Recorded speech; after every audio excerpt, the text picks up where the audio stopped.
আসসালামু আলাইকুম রহমতুল্লাহ বরাকাতু।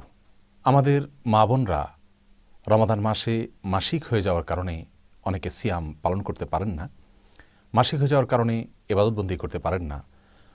তো বিভিন্ন রকমের ঔষধ ব্যবহার করে মাসিককে বিলম্ব করে তারা রমজান মাসে ইবাদত করতে চান, সিয়াম পালন করতে চান, সলাত আদায় করতে চান। এটা ইসলামী শরীয়তের দৃষ্টিকোণ থেকে জায়েজ আছে কিনা, এই প্রশ্নের উত্তরে বলবো যে কোরআনে কারিমে আল্লাহ সুবহানাহু ওয়া তাআলা মৌলিকভাবে একটি বিধান দিয়েছেন। তা হলো আল্লাহ সুবহানাহু ওয়া তাআলা বলেছেন, ওয়ালা তুলকু বিআইদিকুম ইলা তাহলুকা, অর্থাৎ তোমরা নিজেদেরকে নিজেরা ক্ষতির দিকে ঠেলে দিও না।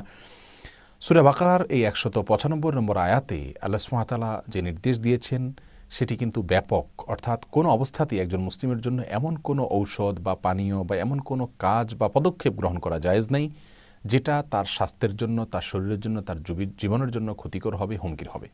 মা বোনরা রমাদান মাসে ইবাদত বন্দিগি করতে পারেন না, সালাত সিয়াম করতে পারেন না মাসিকের কারণে। যে দিনগুলোতে তিনি মাসিক অবস্থায় আছেন, মাসিক ঋতুতে আছেন, সেই দিনগুলোতে যে ইবাদতবন্দি করতে পারছেন না, তার জন্য আনন্দের বিষয় হলো পুরুষরা এই সময় ইবাদতবন্দি করে বা সুস্থরা এই সময় ইবাদতবন্দি করে যে সওয়াব পাবেন, তিনি না করেও সে পরিমাণ সওয়াব পাবেন, কারণ তার এই অসুস্থতা এটা আল্লাহ সুবহানাহু ওয়া তাআলার পক্ষ থেকে প্রদত্ত।